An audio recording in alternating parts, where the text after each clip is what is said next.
All right. All right. So I get a chance to talk about a game while I'm not playing it. It's a lot easier. So this is Dead Cells. This game is amazing, and like always, this is a Souls-like, which is my favorite genre. Seem to be talking about this a little too much. Anyway, right here, we're talking to a special man or being that allows me to upgrade with my cells. Sounds like souls, doesn't it? But no, they're cells. This is what I lose if I die, because this is a roguelike Souls-like. So if I die, I lose my cells. So this dude, you kind of meet him between areas. This is, I guess, the area that you would upgrade with your cells. So yeah, basically you're upgrading items, weapons for consecutive playthroughs or runs, I guess you'd call it. So you have more powered up items. This is kind of what makes the game. This is the core aspect of the game. You can see this little healing thing here. I think I was figuring out how to use it for the first time. But yeah, you kind of have this little flask. You can upgrade it to have multiple, kind of like an Estus flask, which is awesome. All right, Promenade of the Condemned. This is the second area you'll reach in the game, until you get a little further, get some more items that allow you to move to other areas. So again, I'm really just exploring here. Sometimes I might not talk because I'm just watching the game. I'll just talk when I think it's necessary. So, as you can see, different types of enemies, different types of attacks. Myself, I have different types of attacks. There's melee, because I'm using a sword right there. You can put anything in that spot, really. It's kind of the starting melee weapon. There's a blueprint, something that I can lose if I die, but I take that to the cells man, or being, that I meet in between areas. Magnetic grenade. Ah, phaser. So, okay, and as you saw earlier, there was a time where I jumped and slammed on the ground. That's a cool combat technique. There's me using one of my secondary items there. There's a portal that opened up.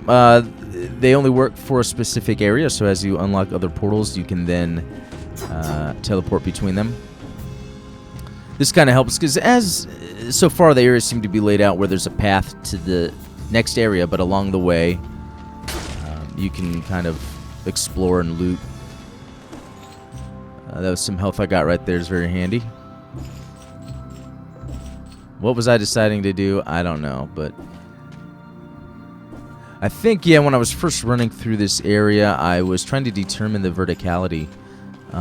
I wasn't too sure if I needed to explore, above or below. As I found out with this area, it's more of a horizontal plane with some explorable areas.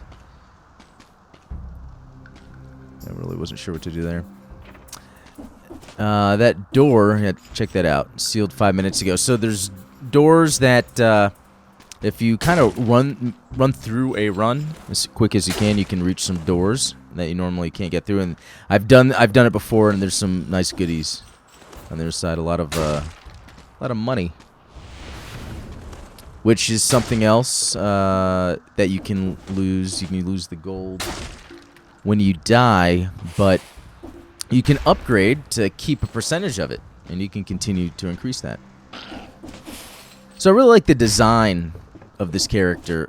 Something that wasn't shown is there's this little head, this little globby thing that goes into the neck of the character.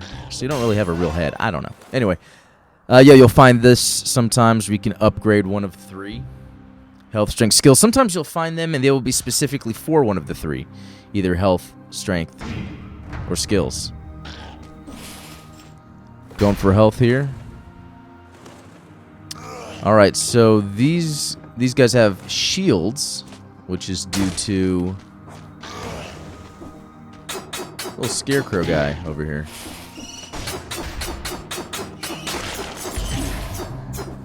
I'm only saying Scarecrow because that is how it was described on the Giant Bomb, or one of their quick looks, which is what got me into the game.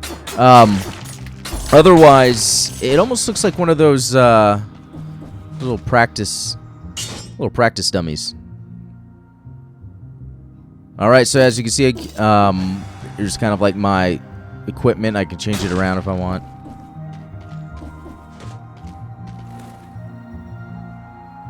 Okay, an elite enemy. So,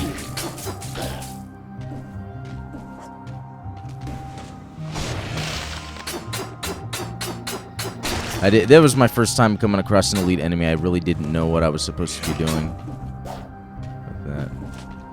with that. I don't even understand what happened there. I don't even remember if I've come across that since. And again, this was around the first time I was playing. So some things I didn't understand or I was trying to figure out. What I will say is, and what we're going to see here in a little bit, is how awesome the controls are. And when I talk about the controls, I'm talking about the responsiveness, the expectation of movement, whether it is a jump, it's landing. They've done a really good job of making the controls type make it fun to play. You're never fighting the controls. What I did just then is teleport. I was hoping I was scared. I'm playing this right now. I'm playing it like a Souls game. So I'm like, I've got these souls. I don't really know what I should be doing with them. Should I head back? And I think, I was trying to see if I could head back, and I realized you cannot do that. Here's me going, shit.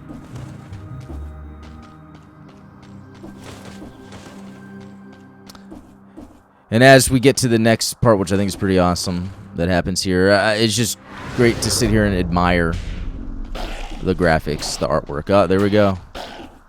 This was getting crazy to me. This guy's like teleporting around, attacking me.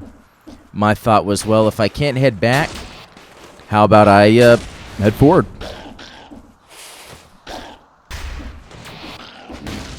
So this is crazy. I'm trying to... that came in handy, actually. See, that's when you can come across an upgrade scroll, and it's just strictly damage. And yeah, the secondary... the skills, actually. Those LT and RT items are skills. And you can see how they kind of recharge over a period of time. That you can upgrade as well. That was one of the options. I really didn't know what I should do here because I was trying to find out if there was some sort of tactic I could be using. Also, as you can see, I missed with one of my skills there, and I was trying to determine the length at which the bomb would throw. So, that part I thought was particularly cool because... yeah, that was very action-driven. And I think what allowed that to happen is just how great the controls are, the responsiveness, your expectation as a player of where you'll land, where you'll go. Here we go. I found another flashbang. Let me see if I go back to that. I forget. Because I might have not understood. Yeah, so basically that... okay, I just didn't pick that up. So yeah, you saw there's two flashbangs there because as you go, you might have a skill already that you find that's given to you, and you'll be an upgraded version, which is awesome. Because when you get these upgrades, they really are powerful. These are not like incremental. These are very powerful. All right, here's a boss encounter, and I don't even think I beat this. Yeah, look at that. I'm like, F me, what am I supposed to do?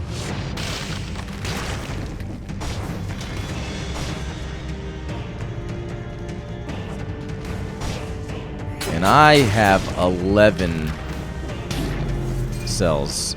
Oh, that just sucks. Look at that. Well, I hope from this you kind of get an idea of how the game plays. I think it is incredible, and I suggest anyone to get it. It's on early access, Steam right now.